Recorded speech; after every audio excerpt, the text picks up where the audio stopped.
खबर उन्नाव से है, जहां दलदल व ढोल नगाड़ों के साथ बसपा प्रत्याशी अशोक पांडे ने नामांकन करा चुनाव को दिलचस्प बना दिया। बसपा प्रत्याशी ने जनसमूह के साथ शहर में जनसंपर्क कर ताकत दिखाते हुए राजनीतिक सियासत की तपिश बढ़ा दी। बसपा प्रत्याशी ने सर्वजन का साथ होने का दावा करते हुए उन्नाव ही नहीं प्रदेश की सभी सीटों पर जीत का दावा किया। बसपा प्रत्याशी अशोक पांडे ने नामांकन दाखिल करने के बाद बीजेपी पर बड़ा हमला बोला।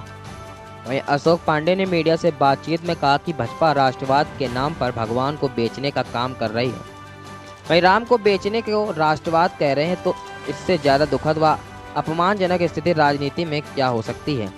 कहा कि संविधान लिखने वाले बाबा साहब की हस्तलिखित संविधान की प्रतिलिपि में पहला चित्र श्री भगवान राम जी का है। हम सर्व समाज के लोग भगवान राम को पूजते हैं और भाजपा वाले बेचते हैं। बीजेपी का दावा है कि राष्ट्रवाद और विकासवाद के आगे सारे दल फेल हैं और यूपी में सूखा साफ होगा। राष्ट्रवाद मतलब शायद भारतीय जनता पार्टी कोई आदमी राष्ट्रवाद की परिभाषा ही नहीं जानता। राष्ट्रवाद के नाम पर जिस तरह भगवान राम को बेचने का काम कर रहे हैं और राम को बेचने को वो राष्ट्रवाद कहते हैं, इससे ज़्यादा दुखद और अपमानजनक स्थिति भारतीय राजनीति में और क्या हो सकती है। भारत का संविधान लिखने वाले परम पूज्य बाबा साहब डॉक्टर भीमराव अंबेडकर ने जो संविधान की हस्तलिखित प्रति लिखी, उसमें सबसे पहला चित्र भगवान राम का है। भगवान राम अयोध्या से पुष्पक विमान पर लौट रहे हैं, तो हम दलित ब्राह्मण और सर्व समाज के लोग राम को पूजते हैं और भारतीय जनता पार्टी वाले राम को बेचते हैं। राम को बेचना राष्ट्रवाद है, तो इससे बड़ी शर्मनाक बात देश के लिए कुछ हो ही नहीं सकती। बसपा प्रत्याशी ने कहा कि ईवीएम पर सवाल पूरे देश में उठ रहे हैं। 2 जगह देखिए, मध्य प्रदेश व हिमाचल में हुआ है। वहीं वोट कहीं डालो और वोट कहीं जा रहा है। एक जगह तो 15 अफसर सस्पेंड कर दिए गए। वहीं हम ईवीएम का बहिष्कार नहीं कर रहे हैं, सिस्टम का बहिष्कार नहीं कर रहे हैं, लेकिन बता रहे हैं जो लोग ऊपर बैठे उनकी नीयत की बात कर रहे हैं। अगर निष्पक्षता से चुनाव होगा तो बहुजन समाज पार्टी प्रचंड बहुमत से जीत जाएगी। ईवीएम से तो क्या चुनाव लड़ने से पहले ही आप ईवीएम पे सवाल उठा रहे हैं? नहीं, ईवीएम पे तो सवाल पूरे देश में ही उठ रहे हैं। आप देख ही रहे हैं, आप तो अखबार वाले हैं। 2 जगह अभी देखिए, मध्य प्रदेश में हुआ, हिमाचल, सब जगह ईवीएम पे वोट डालो कहीं जा कहीं रहा। देखिए एक जगह तो 15 अफसर, कलेक्टर सहित 15 अफसर सस्पेंड कर दिए गए। तो मैं नहीं कह रहा, आप ही लोग कह रहे हो, आप ही चैनल्स पे सब चल रहा है। भाई कलेक्टर सहित 15 अफसर सस्पेंड किए गए कि नहीं किए गए? चुनाव तो आप ईवीएम से ही लड़ने जा रहे हो, क्या ईवीएम करेंगे? क्या नहीं, बहिष्कार तो नहीं। बहिष्कार क्यों करेंगे? सिस्टम का बहिष्कार नहीं करेंगे, लेकिन बता रहे हैं जो नियत है ऊपर बैठे हुए लोगों की, उनकी नियत की बात कर रहे हैं। अगर निष्पक्षता से चुनाव होगा तो बहुजन समाज पार्टी बहुत प्रचंड बहुमत से आएगी और 2024 में देश की जो राजनीतिक स्थितियां बन रही हैं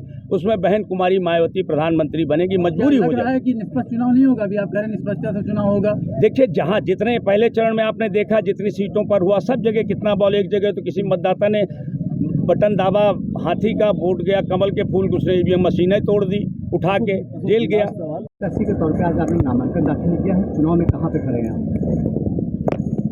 बहुजन समाज पार्टी की राष्ट्रीय अध्यक्षा बहन कुमारी मायावती ने जो आशीर्वाद प्रदान किया है, उसके कारण मैं सर्वोच्च पायदान पर खड़ा हुआ हूँ और उन्नाव में प्रचंड बहुमत के साथ बहुजन समाज पार्टी चुनाव जीतने जा रही है। चुनाव जीतते हैं तो क्या प्राथमिकताएं रहेंगी?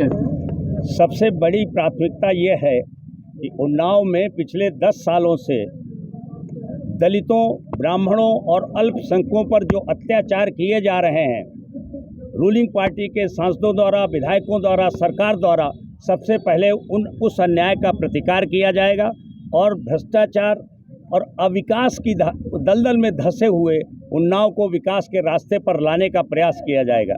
दूसरी प्राथमिकता जो टॉप प्रायोरिटी हमारी है, शुक्लागंज और कानपुर के बीच जो पुल की समस्या है, यदि मैं सांसद बना तो चाहे मुझे अपनी सांसद निधि से बनवाना पड़े, उस पुल की मरम्मत होगी। क्यों? आज सैकड़ों बच्चे हमारे जो कानपुर पढ़ने जाते हैं, उनको रोज़ स्कूल में डांट खानी पड़ती है। पुल पे इतना जाम लगता है, 2 घंटे, 3 घंटे, 4 घंटे। दूसरी बात, कोई हमारी गर्भवती बहन अगर वो प्रसव के लिए कानपुर अस्पताल जाना चाहती है तो शायद वो समय से पहुंच ही नहीं पाए। भगवान न करे किसी को हार्ट अटैक आ जाए तो कानपुर पहुंचते पहुंचते उसकी जाम में ही डेथ हो जाएगी। तो सबसे पहली प्राथमिकता होगी मेरी शुक्लागंज और कानपुर के बीच गंगा पर पुल का मरम्मत या नए पुल के निर्माण की व्यवस्था।